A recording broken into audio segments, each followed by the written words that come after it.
All right, today we're tackling a huge question about freedom, but we're going to look at it through the very specific, very fascinating lens of Taiwan.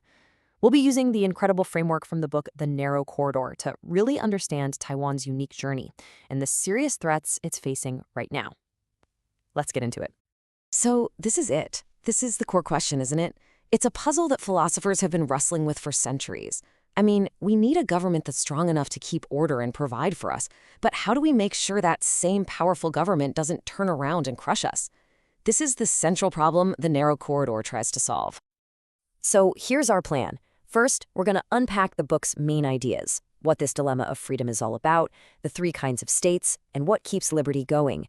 Then, and this is the really interesting part, we're going to apply that whole framework directly to Taiwan, see how it got into the corridor in the first place, and what dangers it's facing right now. Okay, let's start with the basics.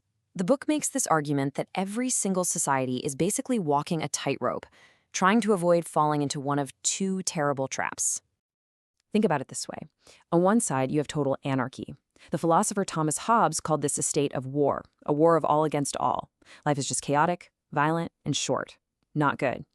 But his solution, the Leviathan, an all-powerful state, creates a whole new nightmare: despotism. Now the state has all the power, and it can become the biggest threat to your freedom. The sweet spot, the only path to real liberty, is the narrow corridor between those two extremes. And when we talk about freedom here, the book is super specific. It's not just about the government leaving you alone. It's about what they call non-domination.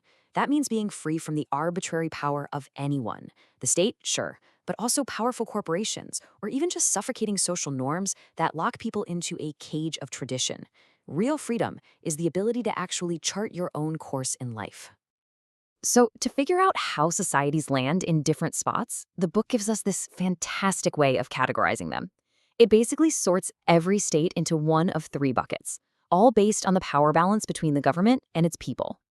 First up, you've got the absent Leviathan. This is where the state is just weak. It can't enforce laws, can't provide basic things. Sometimes this leads to chaos, but more often, society fills the void with a cage of norms, these really rigid customs and traditions that keep order, but totally stifle any kind of individual freedom or new ideas. Then there's the second type, the despotic Leviathan. This is the complete opposite. The state is incredibly powerful, but society has been crushed or is just too disorganized to fight back.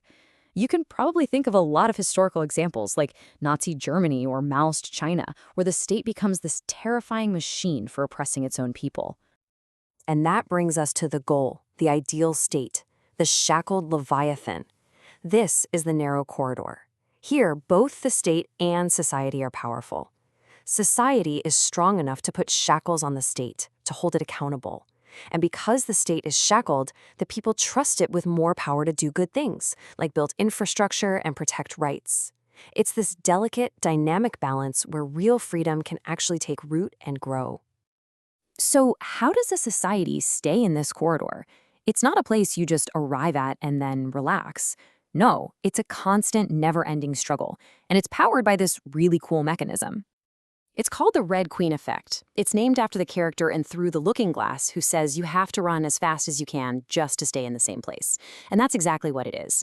Society demands things: better schools, fair laws, accountability. To meet those demands, the state has to get more capable. But as the state gets stronger, society has to get smarter and more organized to keep it in check. It's this endless race where both sides are constantly pushing each other to be better, stronger, and more sophisticated. That's the engine of freedom. Okay, so with that whole theory laid out, let's see how it works in the real world. Taiwan's story is just a perfect example of a society breaking free from a despotic Leviathan and making a mad dash right into that narrow corridor. This timeline just lays it all out so clearly. From 1949 through the 80s, Taiwan was a textbook despotic Leviathan, a powerful authoritarian state with a suppressed society. But then, in the 90s, things started to change. The democratic transition began, and Taiwan charged into the corridor. And today, it's a full-on shackled Leviathan, with one of the most vibrant, competitive democracies in the world. So how did that happen? Well, freedom wasn't a gift. It was earned. For decades, the authoritarian government tried to keep civil society down, but you can't suppress the human spirit forever. Power was building under the surface. And then you had these flashpoints. Events like the Kaohsiung incident and the Wild Lily student movement, these were more than just protests. They were society waking up and flexing its muscles. People took to the streets, they organized, and they put so much pressure on the state that it had no choice but to reform. That, the power of an awakened society, is what pushed Taiwan into the narrow corridor. But here's the catch. Getting into the corridor is just the first battle. Staying inside? Well, that's where the fight gets really tricky, because the threats never stop, they just evolve. And this really is the critical question for Taiwan today. It made it. It's in the corridor. It has a shackled Leviathan. The Red Queen is running. But is that enough? Is its freedom actually secure? The analysis suggests no. The threats are just more sophisticated now. And here they are. These aren't old-school threats like tanks and armies. These are attacks on the very logic of the corridor itself. You see it in extreme political polarization that's designed to tear society in two. You see it in elite capture, where powerful outside actors try to influence a country's leaders behind the scenes. And of course, you see it in the non-stop flood of disinformation that Taiwan faces every single day. The goal of these attacks is really insidious. It's not just about sowing chaos. It's about destroying the one thing a shackled Leviathan cannot survive without: trust. Trust between citizens, trust in the government, trust in the media, trust that the system is fair. Because once that trust is gone, the whole thing grinds to a halt. The ultimate danger here is to push that healthy Red Queen race into something toxic, to create what the book calls a Red Queen out of control. This is where politics stops being about who has better ideas for the country and becomes a zero-sum game of destroying the other side at all costs. When that happens, the narrow corridor collapses on itself. So, if you're facing these kinds of modern, sophisticated threats, what's the playbook? How does a society like Taiwan make sure it stays in that corridor and doesn't get pushed out? It has to be a two-pronged attack because both sides of the race need to level up. Society has to get stronger and more resilient. That means building up community organizations, teaching people how to spot disinformation, and just talking to each other more to build trust.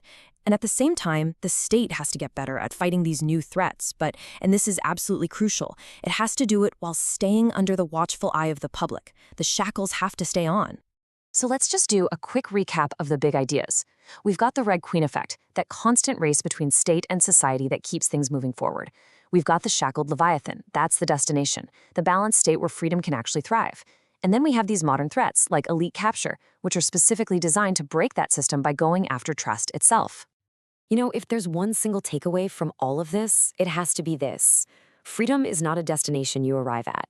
It's not a trophy you win and put on the shelf. It is a continuous, fragile, and frankly, exhausting struggle. It demands that every single generation stay awake, stay vigilant, and keep on running. The source analysis wraps up with this quote from Benjamin Franklin, and it just feels so perfect. The entire narrow corridor depends on a society understanding that they share a common fate. When you're facing threats that are designed to divide you and tear you apart, the only defense is to recognize that you have to hang together, because the alternative is falling apart, separately. Thank you for joining us.